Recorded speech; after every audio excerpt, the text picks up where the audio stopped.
Hello friends, welcome to Communication Skills for Everyone. In this video, let us learn the summary of A Different History poem. This is one of the best known poems by Sujata Bhatt. This poem is published in her debut collection Brusinism 1988.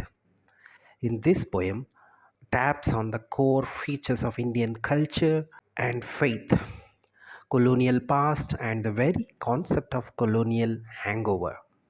Sujata Bhatt writes about how to approach and appreciate Indian history from a revisionist post colonial point of view, with particular emphasis on the positive aspects of our own culture and spiritual traditions. She presents this poem two stanzas. Let us look at a different history. This poem begins with a reference to the ancient Greek god Pan, right? Great Pan, Pan is the Greek god. In the Vedic mythology, Pushan, right? Pushan is the counterpart of Pan. According to the speaker, Pan settled permanently in India. He settled permanently in India where gods roam freely disguised as different creatures.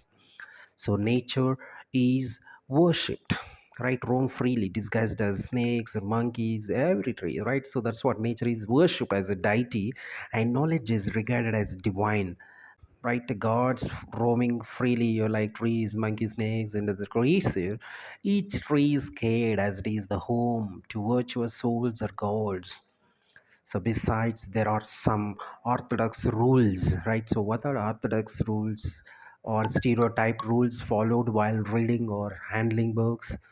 Sujata Bhatt notes down the list of prohibitions that must be adhered to while handling the books, including being rude to a book, showing it aside carelessly, slamming them hard on the table, and tossing them across the room.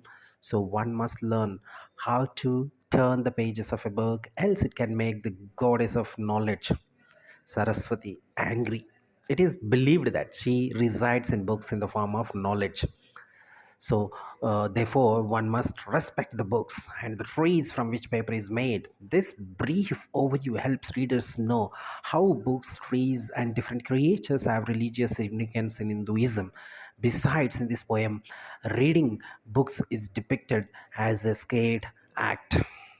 So when we move to the second stanza, in the second stanza, a different history which begins with a set of two questions regarding language.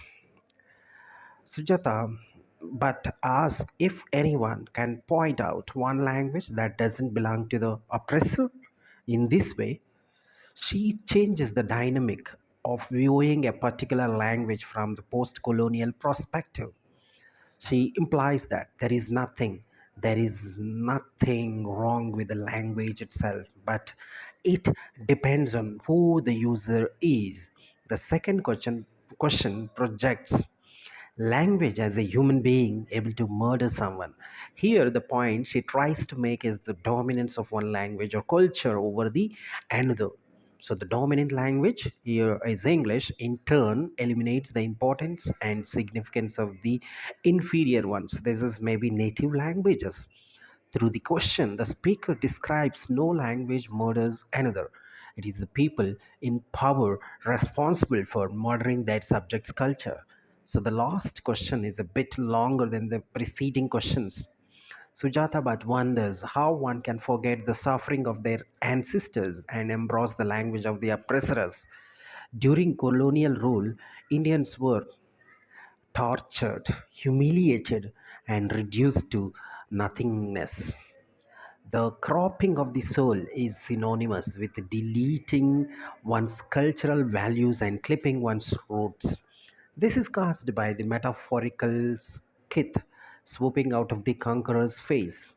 So we can say, but wonders how the grandchildren of the sufferers can become fond of the strange language or culture of those very oppressors. It is indeed astonishing, right? That's what she talks.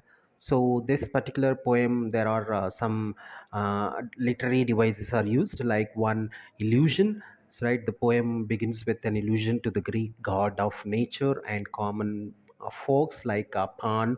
This is the great Pan is not dead, by the lines also one can see. And next one, repetition, right? But Sujata Bhatt uses repetition as an artistic trope in the first stanza. Next, anapora, right? Anapora is the phrase, a sin is repeated at the beginning of lines 11 and 13. Similarly, the use of anaphora can be found in line 16 and 17, beginning with the word without. Next, enjambment. This device is used a number of times in the poem. For instance, it is a sin or so, right? This is also we can look at. And this is about the summary of a different history by Sujata Bhatt. Thank you for watching. Subscribe Communication Skills for Everyone for more academic and educational videos.